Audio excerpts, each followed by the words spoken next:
This is the office where This is Guy, our stenographer. And this Jane does filing and typing. I'm in Mr. Green's office. I'm his secretary. Mr. Green just finished dictating to me, and that leaves me with one of my most important secretarial duties, the job of transcribing. I'll put aside the work I was doing before I was called in for dictation. I have my shorthand notes to transcribe from. Also this record from a dictating machine. I'll transcribe from that later. I'll show you the way I go about transcribing. First, my notes, and just the rush items. They're marked with red pencil, so they're easy to find. Here's a telegram. There's no address, but the 2 here leads me to the letter we're answering, which is also marked 2, and it has the information I need. In our office, we type 2 copies of telegrams, one for the correspondence file, and one for checking the monthly bill. After I type it, I'll show the telegram to Mr. Green, then call it in to Western Union. It didn't take long to get the telegram out. I have one other rush item, a special delivery letter.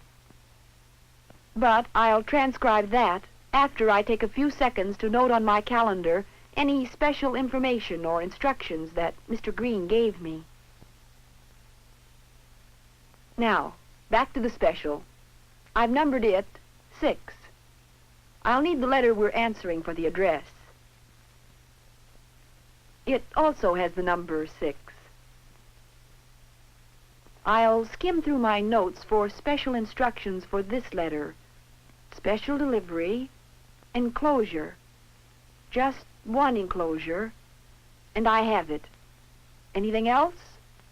A price I have to check. I keep a price list and other important reference materials handy on my desk. Well, that price was wrong. Good thing I checked. There. Anything else? No. I'm ready to write, after making sure my hands are still clean. The top right drawer is for my letter writing materials. They're organized for quick and efficient use, because I do use these materials quite often. As a rule, we only make one carbon copy of a letter, unless there are special instructions. The letters I type represent Mr. Green and our company. To make a good impression, they must be neat and attractive. I've had enough experience to know, from the length of my notes, about how wide the margins on a letter should be, so I can place the letter attractively on the page. In our office, we center the date at the top of a letter.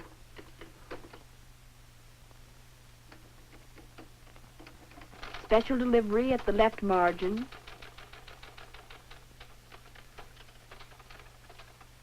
Name and address at the left margin.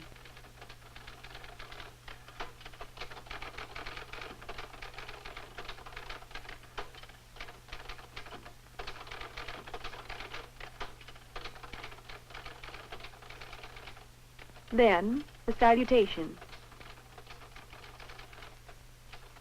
We indent paragraphs 5 spaces. My typing speed is good.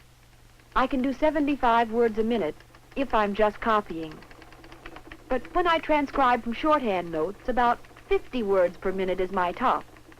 That's 2/3 of my regular typing speed. Many secretaries and stenographers transcribe at half their regular typing speed, which is considered good. Errors can really reduce your speed. Now, I hope I don't make any errors. But suppose, instead of typing this line correctly, as I'm doing, suppose I had made a mistake, like this. To correct it, I must move the carriage to the side, so erasure crumbs won't fall into the type basket. Put a card between the original and the carbon paper, so I won't smudge the carbon copy. Put an eraser shield over the mistake, so I erase only the mistake and nothing else. Erase carefully, getting off all the ink, but not tearing the paper. I might even have to smooth it a little. Then correct the mistake on the carbon copy with a soft pencil eraser. If there had been more than one copy, I would have had to follow through on each one, using the shield and the card each time.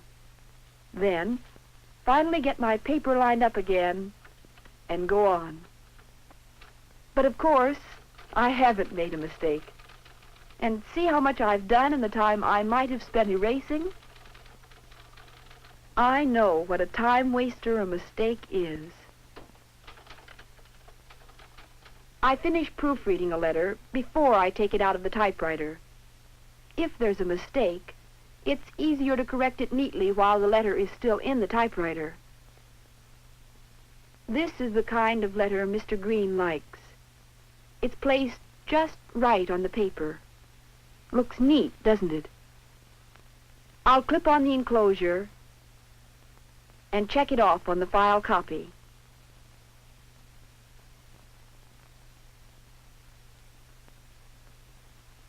Now to type the address on the envelope and mark it Special Delivery. The address on the letter and the envelope should match. And this is the way I'll take the letter to Mr. Green to be signed. Cross out the letter in my notes, and I'll be ready to complete today's dictation as soon as I get this signed by Mr. Green. Since it's a rush, I want to be sure it's ready to go when the mail is picked up. I know from experience that my routine is efficient.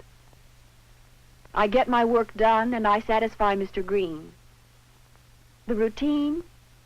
Well, you saw me use it for this letter, and I follow it for all the dictation I transcribe.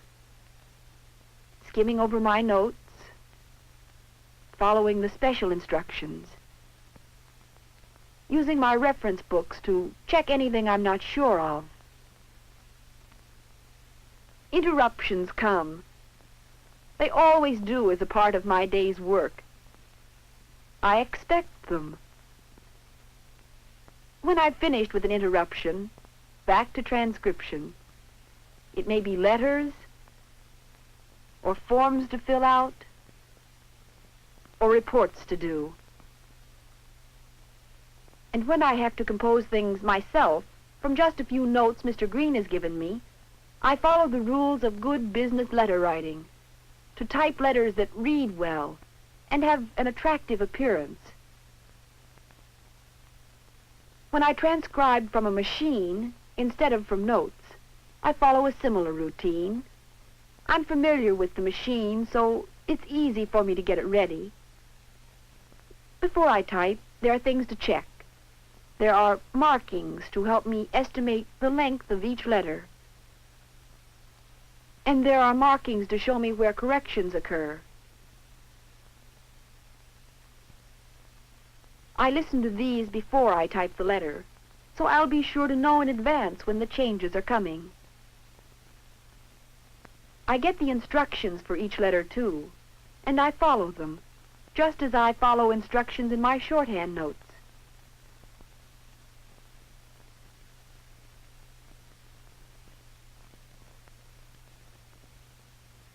The main difference is that I have to depend on my hearing instead of on my shorthand notes. I type as fast as I can, stopping the machine when I fall behind, replaying anything I'm not sure of, never typing anything that doesn't make sense. I've learned to type steadily. This has come with practice, though. Now I can start and stop the machine without pausing in my typing. And so my transcription work goes on. One by one, the jobs get done, until they are all ready to be read and signed by Mr. Green. I know that a good secretary must be dependable. I try to think ahead and do as much as I can on my own, without disturbing Mr. Green. Transcript of a secretary's most important jobs. I want to do it well.